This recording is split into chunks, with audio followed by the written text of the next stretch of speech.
Мен 2007 жылы үйде бір айқай шу шығарып, келін түсіргенсін, серікпен берік үйленгенсін, үйдегілер айқай шу шығарып, сен өше жата бересің ба не деп 2007 жылы үйден мені шығарып жүргенде қолап жүрген әке шешем.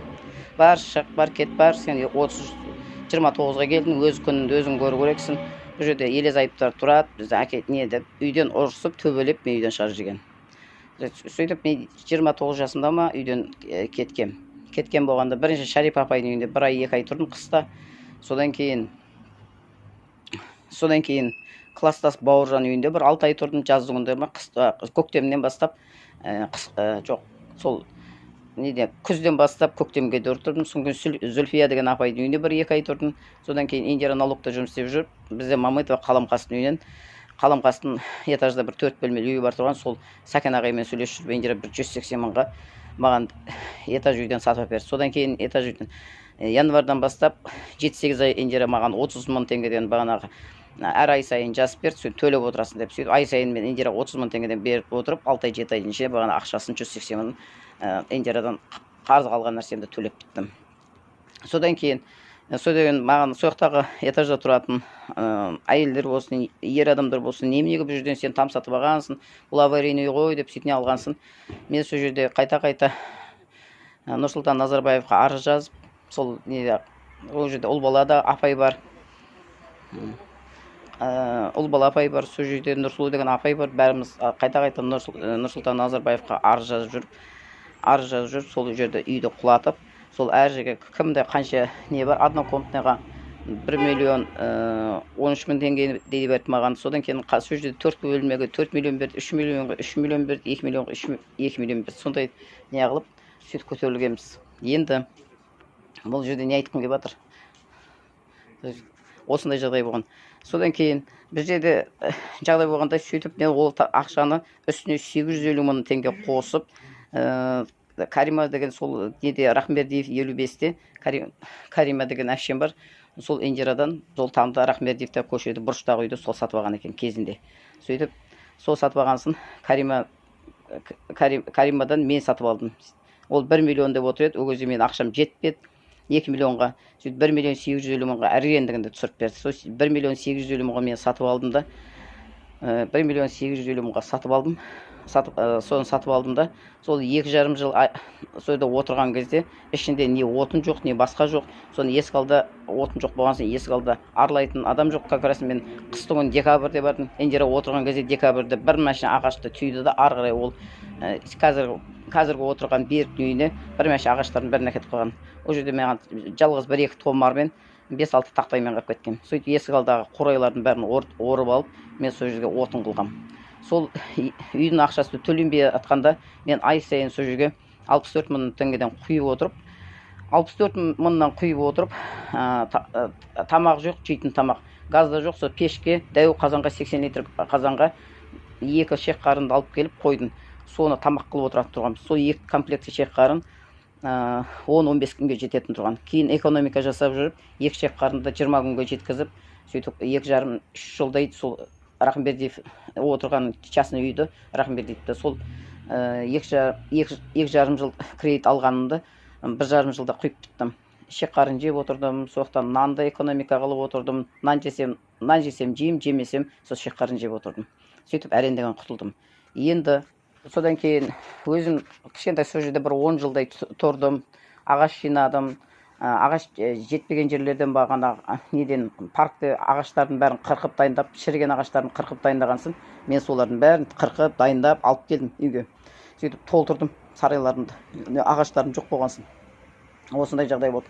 Содан кейін мен ақша жинап жүріп, нәски түрсүйі сатып жүріп, майда-шүйде сатып жүріп, 2 миллион ақшам бар тұрған. Ол 2 миллионға тағы да үстіне айлығымдан сақтап отырып, шек қарын жеп жүріп, нан жеген күнде шек қарын жемеймін, шек қарын жеген күнде нан жемеймін. Соны жетпеушіліктен сол 2 миллион үстіне тағы да 2 миллион қосып, қазіргі Индира отырған 1 бөлмелі тамды мен сатып алғам.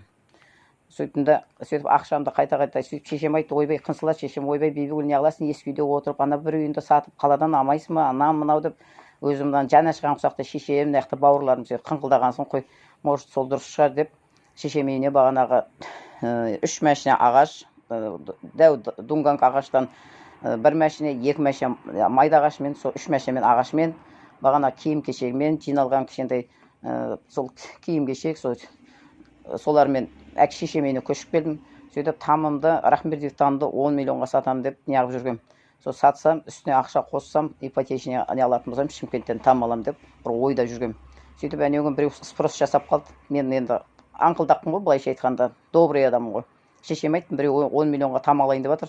Осындай, бірақ қазір наличка деп айтып жатқан жоқ, просто келешекте айтып жатыр десем, соны шешем, туған шешем сдувать етіп жүрген ғой. Ана жағынан Каримаға айтқам, Карима зыпылдап, ой Карима деген неше түрлісін айтып, мама дейді, жүгіріп барып 5 миллионға тамды сатса, 5-6 миллионға сол тамды сататын болса Рахымбердиевтен, ана жерден ипотечный там алады, анау мынауды айландырып тастаған ғой. 7 миллион, 6-7 миллион там сататын болса 5 миллион қалады, ар жағында 2 миллион қалады. Сөйтіп бір кезде шешем үйде кешке таман ұрыс шығарды, жатып алып. Ана жерде Бағила деген жүр деді. Бағиланың байы жұмыс істемейді, Бағиланың 2 баласы жұмыс істемейді, үйленбеген, соларға сен ақша берсең қайтеді, ана мынау дейді. Бағила мен ұқсақты мұғалім. Жақсы киінеді, жақсы тамақ ішеді, 2 қызын нормальный байға берді, жақсы тойын жасады, жақсы құдалығын жасады, нормальный киімдер киіп, балдары нормальный киім киіп, мен ұқсақты секонд-хендтан киінген жоқ. Мен үйді 2 үйді кредитке алып жатқанда, бірінші 2 жыл, 1,5 жыл кредитті төлеген кезде секонд-хенд, бір 10 жылдай секонд-хендтан, шынымды айтамын, бір 10 жылдай секонд-хендтан киініп жүрдім. Содан кейін мынау 2 этаж үйді 1 жыл кредит алып жүргенде тоже тапшыке аяқ киім болмағасын секонд-хендтан киініп жүрдім. Ол несін жасырам? Реальный нәрсе ғой ол.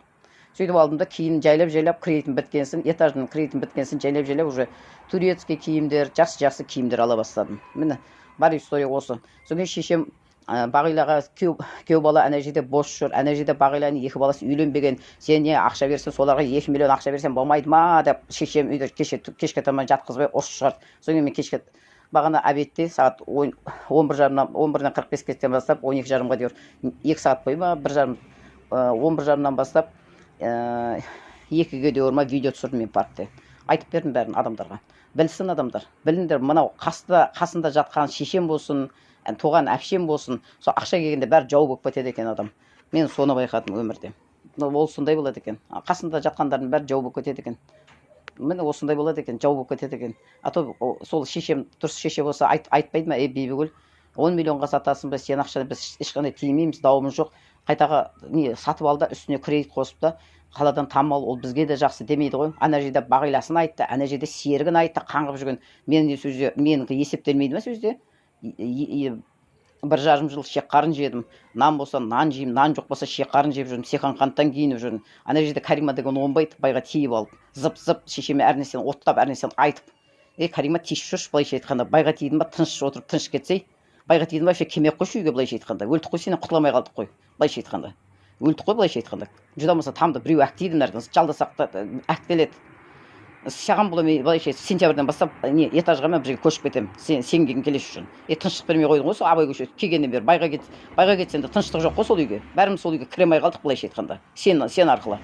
Енді 1 жыл тұрдым, 1 жылдың ішінде күн көрсетпей жатсың. Қайта мамама қайта телефон. Bir күнде 4 реттен звондайды ғой. Бибігүл кешке таман үйде ме, үйде емес пе деп қанымызды ішеді ғой. Не қылайын деп едім мен үйде сақтағанда шешем қасына. Сен де жүрдің ғой гулять етіп, аздан кешке таман нелерге бар, вечерге бар, бір нәрселерге бар, қаңғырып жүрдің ғой. Саған не керек өзі былайша айтқанда? Мен де жүремін деді. Мен де барғым келеді, көшеге шыққым келеді, тамақ ішкім келеді, әр жерде жүргім келеді. Мен адаммын ғой, мен шешем қасына мен ешкім байлап қойған жоқ былайша айтқанда. Не болды саған соншама? Міне осындай, ана жерден Карима звондайды, бір күнде 4 рет звондап, шешен миымызды айландырып жүреді. Бибігүл тамды 10 миллионға емес, 6-7 миллионға сатса, ар жағына 5 миллионға ипотечный там алса, ар жағында 2 миллион, 3 миллион қаны Бағила мен Серікке неғып бермейді, ана мынау деп ақшаны сөйтеді. Тамның ақшасын сататын болса, мен там аламын мен. Не аламын десең, сендерге таратып бер, Берік пен Серік. Берік пен Серік нормальный айлықтарына тамақ ішесіңдер, нормальный киінесіңдер. Мен құсақты Берік пен Серік пен Бағилалар не мен құсақты секонд-хендтан киініп жүр ме екен? Балдарын секонд-хендтан киіндіріпті ма? Ақша шығып еді, жандары шығып, түрлері бұзылып кеткен ғой. Алмайды тамды. Балда бағана соседім айтты, алмаймын мен сіздің тамыңызды деді. Алмаймын мен қазір не қылмайды. 3-4 жыл сіз алмаймын сіздің тамыңызды деді. Ал бір жерден ашып отырыңдар. Алмайтын болды мен тамымды. Амайым деді абай, мен есік алдымда қораларымды жасатам, есік алдымда реттеймін, содан кейін барып, ақша болса алам, ақша болмаса басқа біреуге сата беріңіз деді. Іштері жарылып кетейін деп қалды, өліп қалайын деп қалды бәрі. Там 10 миллионға өтіп қалайды, не қыласың сен 10 миллионға, 6-7 миллионға сатсан, ар жағына 5 миллионға сен кредит ал да, қалғанын ақшасын Бағила мені Серікке ме Берікке ме бөліп бер дейді. Мен бөлмеймін, мен бермеймін. Олар мені үйден қолап, Серікпен Берік үйден қолап жүрген кезде қайда жүрді солардың бәрі? Сол 18 жыл болды мен Рахымбердиевте отырғаныма. 18 жылдан бері Берік пен Серік нормально інілер, нормально жерде істейді. Біреу налогта істейді, біреу бухгалтер болып жүреді. Солардың бәрі Берік болсын, Серік болсын, Индира болсын, есігімді тықылдатып, Бибігүл, Бағила болсын, Берік, Серік, Бағила, Индира, біреу варатамды тақылдатып, Бибігүл уланып қалдың ба? Бибігүл сенің жағдайың жақсы ма? Не істеп жатсың деп. Мен талай каминаны уланғам мен былайша айтқанда. Каминаны мен отырғанда уланып қалғам былайша айтқанда. Сол жерде отырғанда Бибігүл сен уланып қалдың ба? Тамағым бар ма? 18 жылдан бері кім варатамды мен тақылдатыпты? А? Кім мен варатам тақылдатыпты? Келіп алып, мына варата тақылдатып сен аш отырсың ба? Не жеп жатсың, не ішіп жатсың, не киініп жатсың? Карима келіп маған жаны ашып. Біреуін осы қанша Бектеміз ауру қалған Бектеміз ауру жетеуін келдің ба?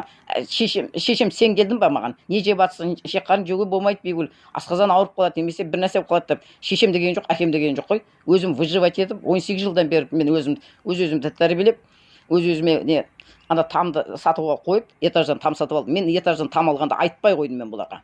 Ақшам бар, 2 миллионым бар, үстіне 2 миллион қосып, этаждан үй алдым десем өліп қалатын түрлері мен. Менің туған бауырларым өліп қалайын деп жатыр. Сырттан адамды іздемей қойдым мен.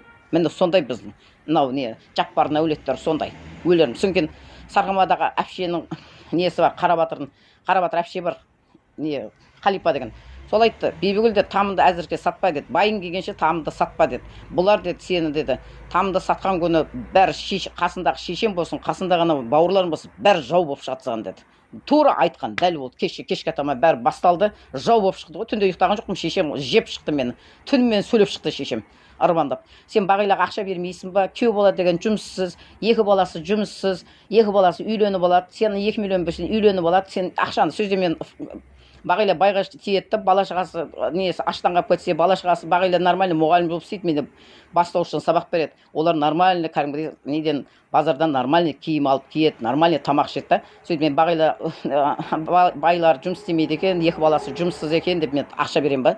Ауыздарында қысып, бір жерлерін қысып тыныш жүріңдер. Мен ешкімге ешқандай ақша таратпаймын. Аулақ жүріңдер менен.